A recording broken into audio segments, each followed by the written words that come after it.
Okay, this is going to be a difficult one. What I have to do is try to summarize a vast body of material. This is going to follow directly from the first half an hour of episode 19 in this series and from the entirety of episode 21.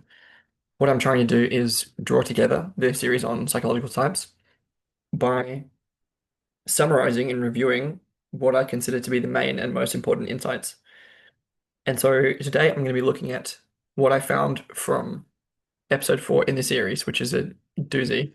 It's like 3.5 hours or something, and not watchable. So I'm hoping that by expressing what I found here in a slightly more watchable, hopefully, let's see, form, uh, that the insights are a little bit more accessible. So the basic premise of something like this is, well, I might as well just get this out of the way in the sense, yes, one becomes two, two becomes three, and from the third comes the one as the fourth. The basic idea of a evolution of Christian symbolism that is contained in this kind of a revelation is that Um, the meta crisis and meaning crisis are two sides of the same coin, obviously, and that each can be reasonably um, simplified in the recognition that they are a certain kind of split condition or dual condition. For Vervaeke, in the sense of the meaning crisis, might be the split between self and world, that our sort of agent arena, coupling to the world is deeply, um, what would you say, um, disrupted or malfunctioning, and that we're disconnected deeply from the world, resulting in a split condition. Similarly, with Schmarzenberger and the meta crisis, it's kind of like, well, the um, the Great Mother, as Kali, is preparing to boot us off the planet through, the environmental crisis and the rest of the situation that is also like reasonably conceived of in terms of the same split between, let's say, humanity and nature or something like that. But, I don't want to get hung up on that here. Another way to frame the split condition would be with reference to Christian mythology, Christian symbolism, the split between light and darkness, Christ and Antichrist, is this dual condition that we've inherited through our mythology. And the basic idea is that this is extremely, like, we can assess it in multiple different levels, both mythological and in a like storied, dramatic way, but also in a like in cognitive science terms, in terms of um, uh, worldview in terms of what constitutes the way that we're coupled to the world using scientific language. Um, we can also use like directly like empirical language of, hey, there's this,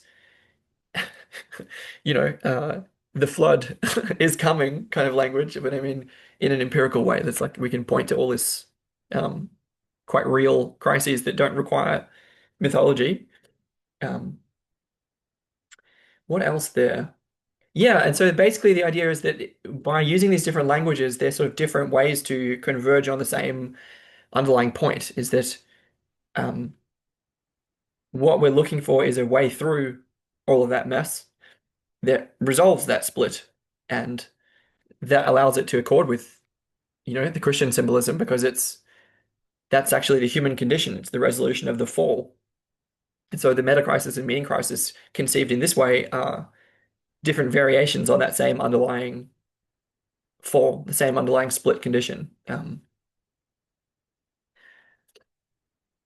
course, it's an oversimplification, but simplifications are useful so long as you don't get stuck in them too. Okay, then the question is, okay, okay, that's all very well to line up all of those ducks in that way, but then like, what do we then do? So the idea is that obviously there's a prescription for group process and intentional practice, and the idea is that by applying Jungian insights, and as I try to express vainly, what I mean by this in terms of from the third comes the one as the fourth. The idea is that we get a clearer sense of what that group practice is hoping to achieve, what it's oriented towards, and how it can support us.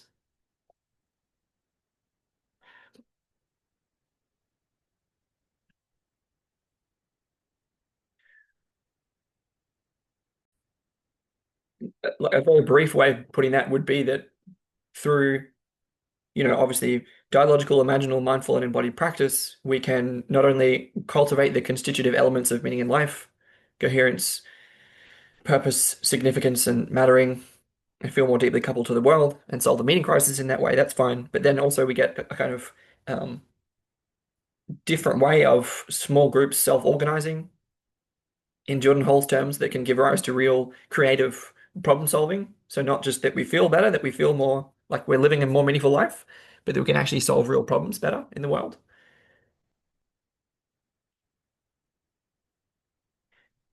And the idea being that imaginal practice and facility with both soul work and work with symbols can facilitate that.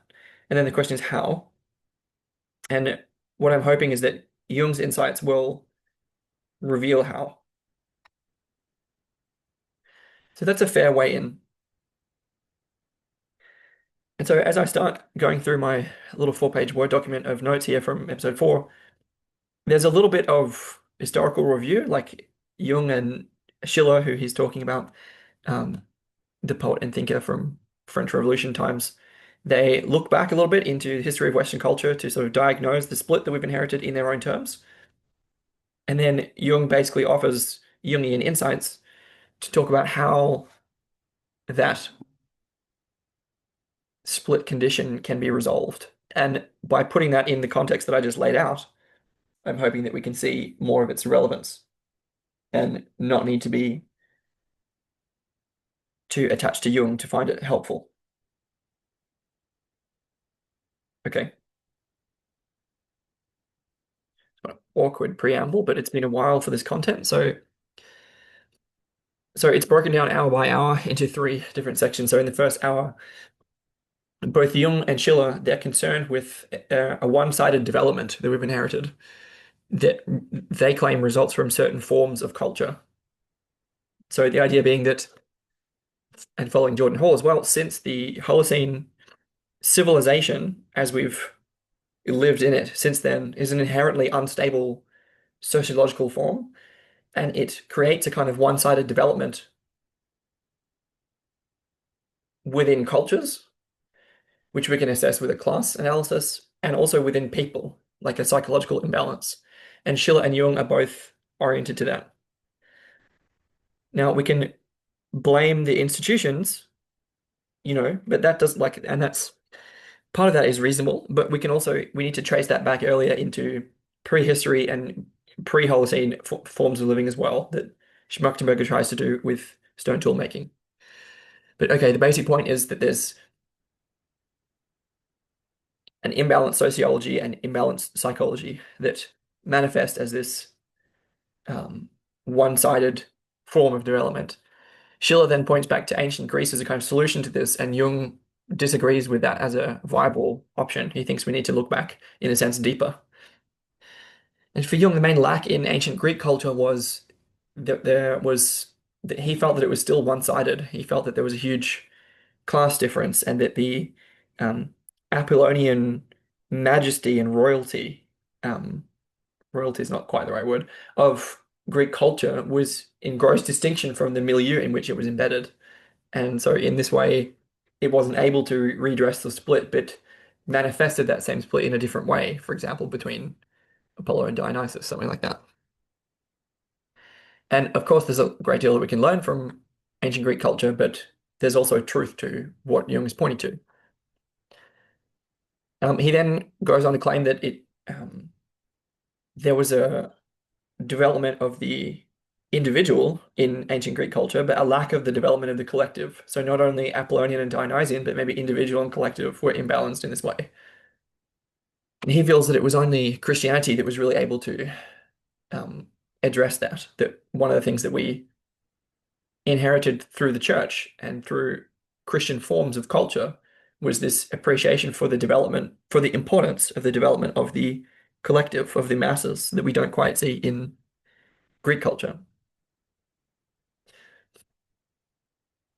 But then he still argues that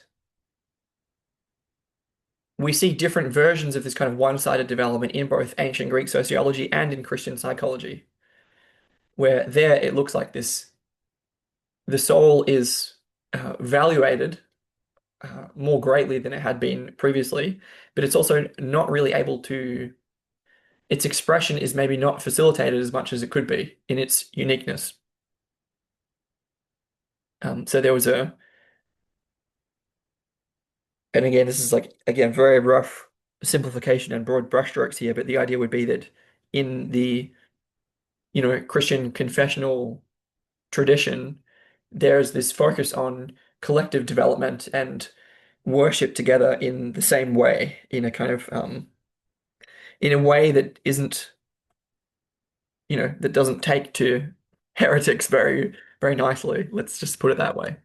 And so this lack of um, it's kind of a very weird paradox where the individual is valued as such, but they're not allowed to express oneself in individual terms.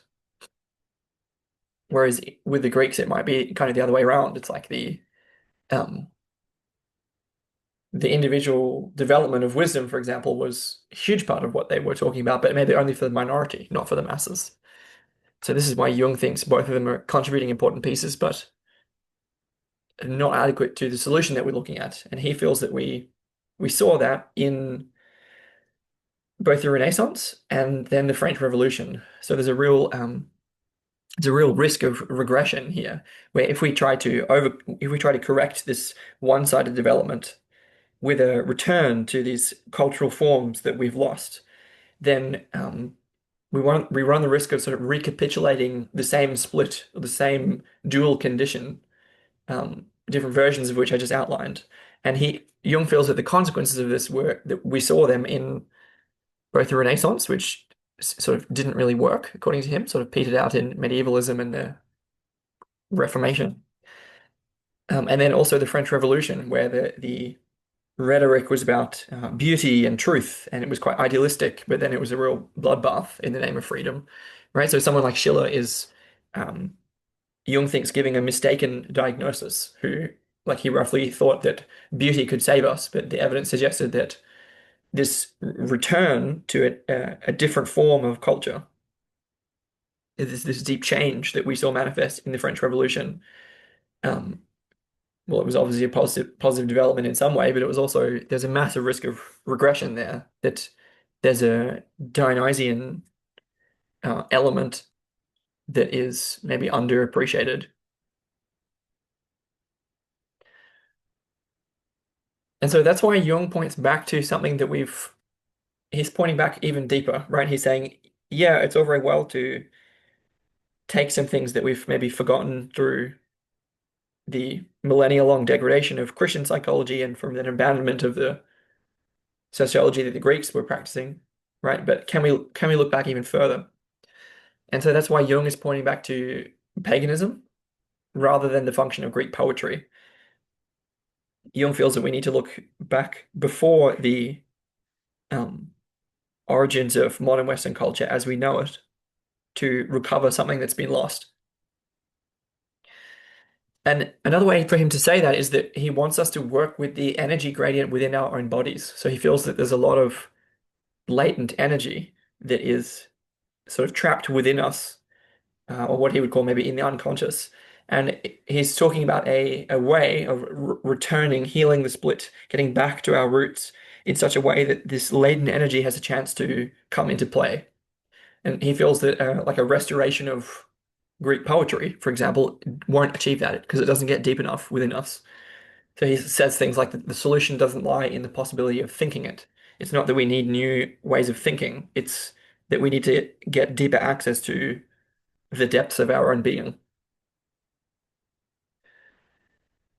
And so then he says something like that when we're overcome by an insoluble task that cannot be solved with reason, it's to symbolism that we return.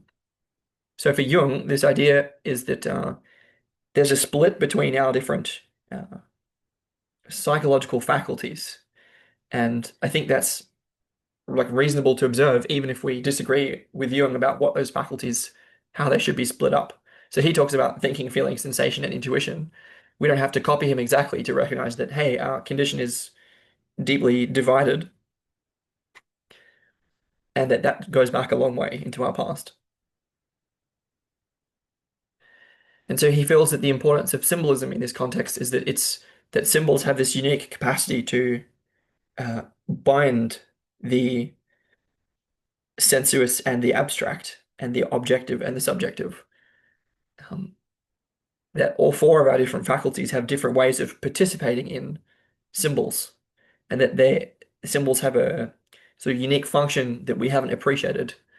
And Viveki's work on symbolism, what symbols are, through people like Corbin and Barfield, um, Martin Buber springs to mind.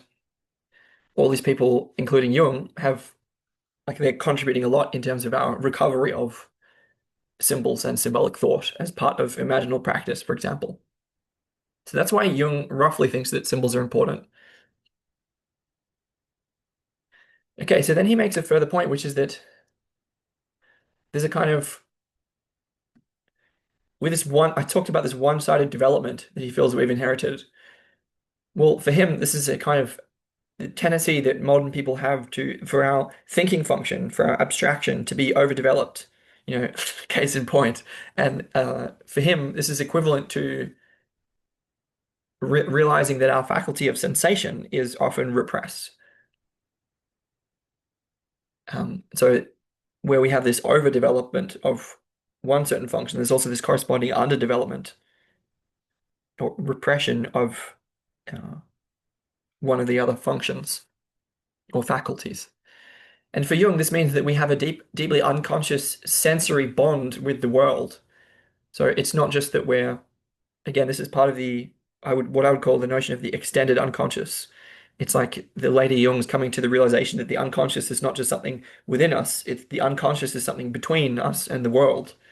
Um, we might just add both the psychodynamic unconscious and the cognitive unconscious, that they're pervasive and structural. And so what that means is that we have this, for Jung, we have a deep unconscious sensory bond with the world. And so that we're not just unconscious as such, but we're actually unconscious as the world. This idea of a disintegration between the subject-object split comes with the realization that we actually are the world that we're surrounded with, but we don't feel that. So our sensation that we are that world is something that's atrophied. And this is a big contributing factor to the split, right? That's another way to talk about that split, really. I think we clearly see from there the role of, yeah, becoming more aware of that. Practices that are designed to get us back in touch with our connections with the world, with the spider web of connections and relationships that surrounds us. This is kind of equivalent to going back down into the roots of our being and becoming more conscious of that as a prescription.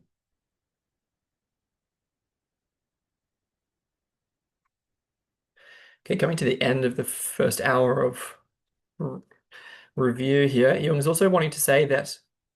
So this is why he talks about bringing consciousness to our own inner depths.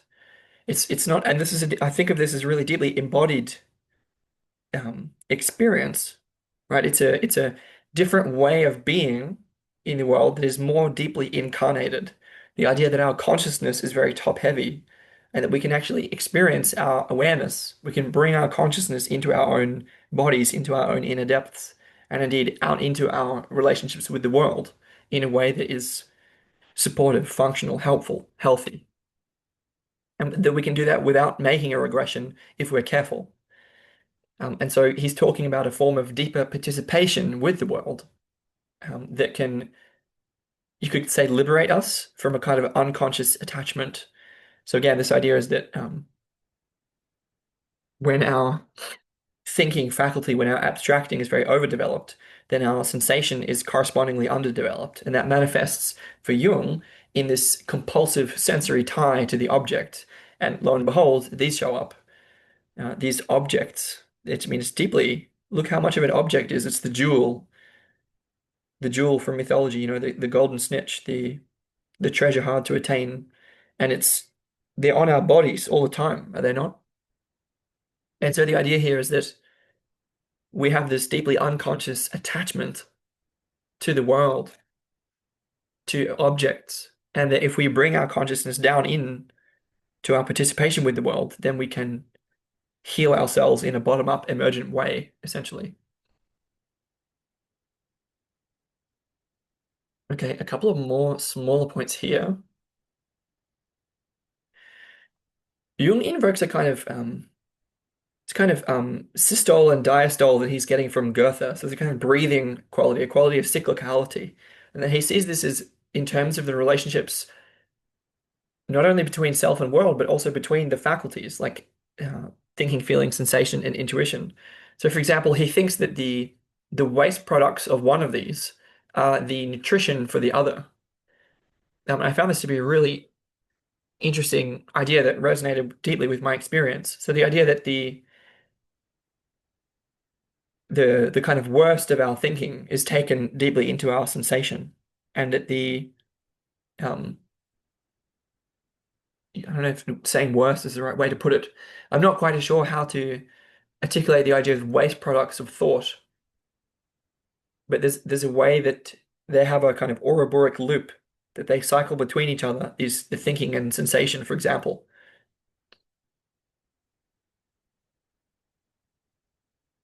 I mean, for me, this is deeply connected with the ideas of decay and mushrooms. So the idea that there is a function within us that is self-repairing, self-generating, self-healing, and that there's a certain way that part of our cognition seems mycelial in a certain way. So the idea that the quote unquote waste products or the that which does not get used of our thinking, for example, it fades back down into the unconscious, let's say, in a way that is nutritious for our sensing,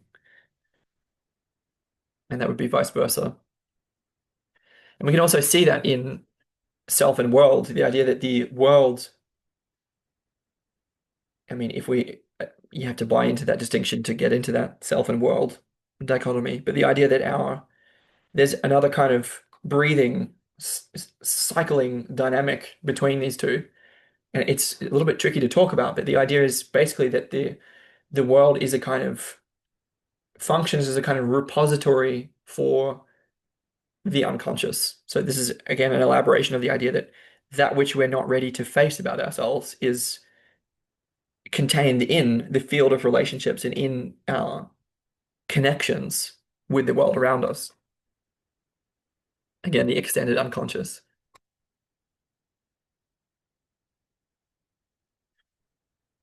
Okay, a couple of more small points here, like I said. Um, yeah, so again, he's recapitulating that the symbol is uniquely able to mediate both thinking and sensation and feeling and intuition. And also the idea would be that symbols have a way of uniting any different pair of opposites. So there's something about working with symbols to participate more deeply in the world through imaginal practice that allows any different duality or split polarity to be integrated or healed.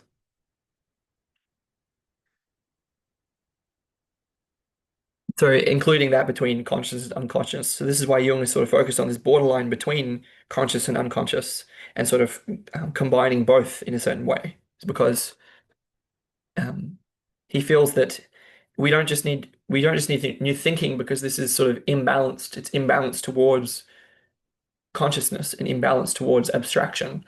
He's talking about getting back to the roots, and this involves the reason that symbols are important in that is because they sit in this middle place that combine elements of our sensation and our feeling and our intuition and our thinking, for example. And so he thinks of the it's a symbols have this mediating function. They're a kind of living form, and when they're when we experience them through direct participation, we not only experience them and ourselves as alive, but the opposites are united in them. So this is how Jung starts to focus a little bit more on symbols. So the idea is that we can take this kind of orientation into group process through imaginal practice, for example.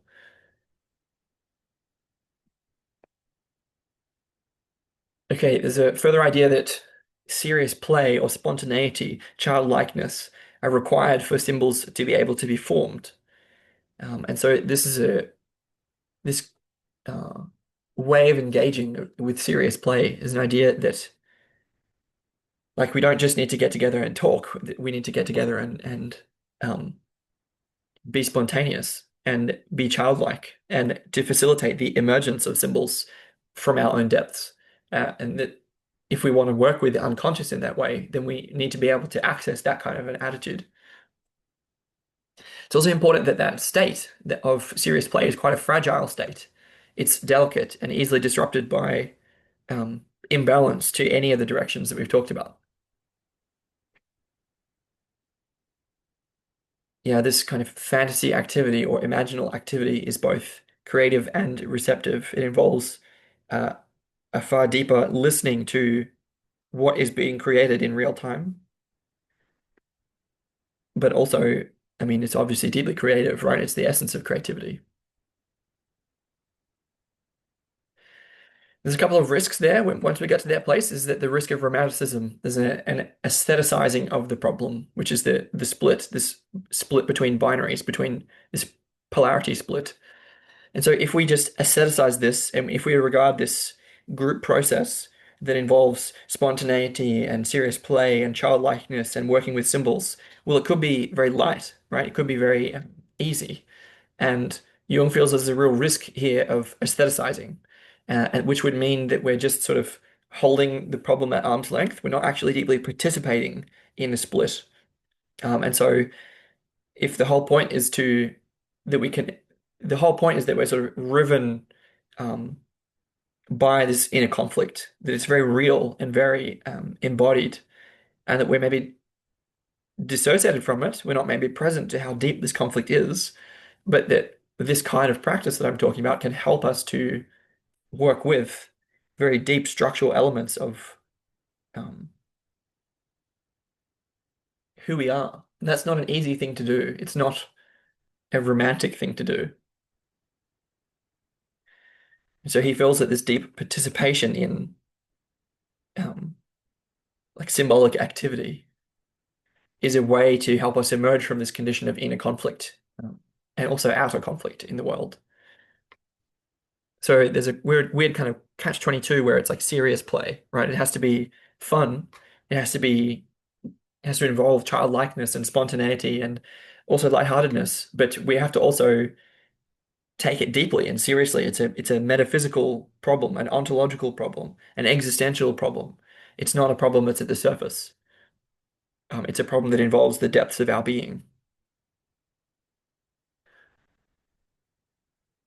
And that's why he feels that there's a certain requirement for a kind of willing attitude in terms of our disposition, the way that we approach practice like that, that can mediate between conscious and unconscious, for example.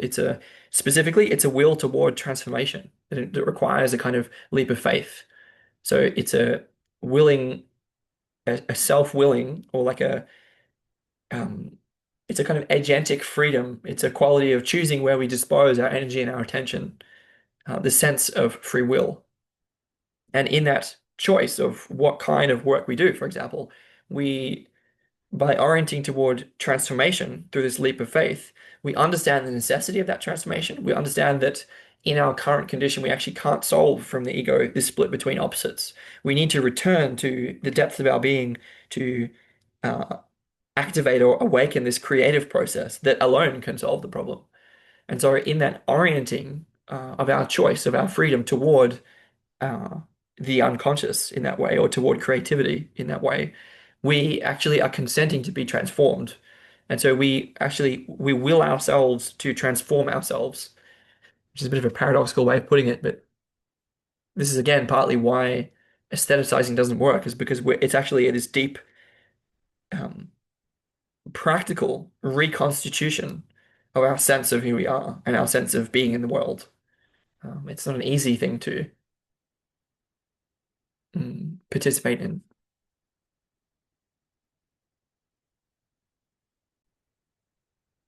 Okay, so I'm going to keep going here. Those are the insights from the first hour of episode 4. I'm now going to move into the second hour, and I've done, I think, like one of about 6 pages. So I'm trying to go slow enough that I can actually articulate what I mean in a way that is hopefully accessible to anyone that is following. But um, yeah, that's easier said than done. So um, yeah, so I just want to briefly mention this quality of the will that Jung is talking about. Like, I guess I'm talking about the sensation of freedom when I mention this, the sensation of having agency, having choice about where we dispose our consciousness, our attention. And that's essentially like I'm just referring to all that when I use the term will. I'm not hung up on, yes, of course, I know that in modern psychology, the will is a defunct concept and like that, but I'm just using it because that's what Jung is talking about. Um, and there's a way that in reference to this and the quote, there's a way that the will functions as the third. And so this, if I try to articulate what I mean by that, well, again, we have this consciousness of a split condition. We have this consciousness of a polarity or a binary between different opposites. And the idea is that we recognize that from the point of view of the ego, we can't solve that. We can't repair that. It's an irreparable, irreconcilable conflict. And then the question is then, okay, what should we do? Where should we go? What should we attend to? And that is in itself the third that I'm referring to, what one version of it. It's like, for example, if we have a perspective on that conflict, if we can see the split between opposites, then we're seeing it from somewhere. And that from somewhere that we're seeing a certain conflict, whether within us or between us and the world, for example, that gives us a perspective that holds within itself an option, the choice of where we dispose our time and attention. And so this is why Jung talks about that we need a heading for that will. We need to know where to focus. When we recognize these very deep conflicts in ourselves and in the world, well, where should we look? What should we do? And Jung's idea is that this is why we need a heading for the will. It can be a very powerful ally if we um, get it focused in the right direction. And so Jung feels that if we could simply anticipate the place that we're trying to get to, then um, this would be extremely helpful. But the whole point is that we don't know how to, quote, emerge from barbarism, as he puts it. So if we have a preconception of like, oh, this is exactly what we're trying to reach, it's kind of like, well, we don't actually know how to get there. And so this is why there's a state in the process, a stage of the process of just recognizing that we actually don't know how to solve the conflict. And the idea is that if we recognize that we actually don't know how, we don't know what to do, then we understand that we can then return back to our inner depths and allow a creative solution to the problem that we cannot solve to arise from more deeply within us. And it requires a deep humility to achieve that recognition and the orientation that follows directly from it.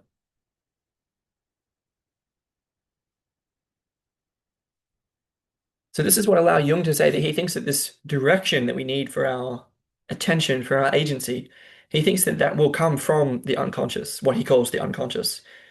So he feels that our orienting, our willing capacity, it comes from somewhere, like it's an aspect of our being, right? And so there's a context or a place from which that willing is embedded. So that will there's a way that it actually comes out of the unconscious. And if we recognize that split, we can then return our attention back toward ourselves, right? And so this is again, it's another kind of cycling dynamic. And this is why Jung understands that this will comes from out of somewhere and then goes back to somewhere. So the idea would be that when we don't recognize the problem clearly, we get sort of distracted by coming up with new ideas or anything else. We get distracted by going off into thinking or sensation or feeling or intuition. And we don't recognize that because we actually don't know how to solve this problem, it's by returning to our own depths that we can um, allow the solution to naturally emerge.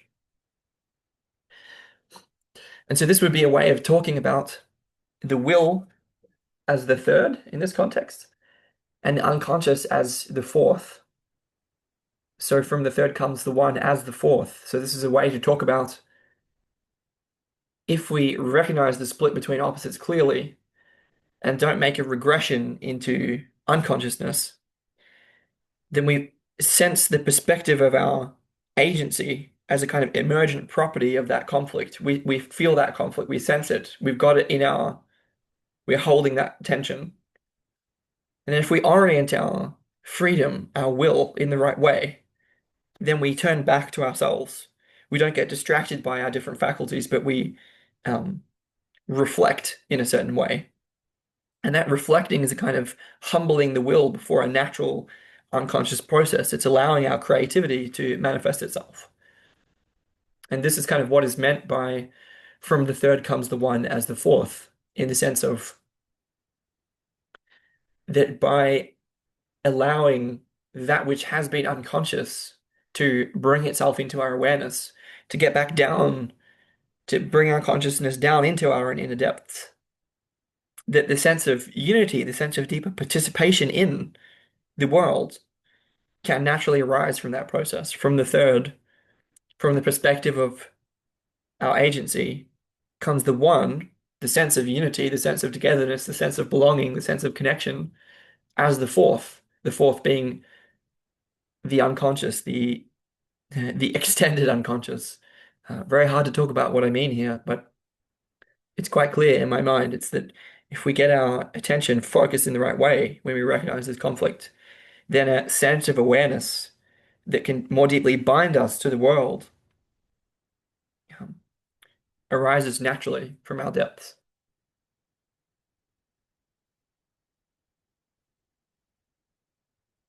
Okay, I think I don't want this to drag out too long, so what I'm going to do is pause this and pick it up.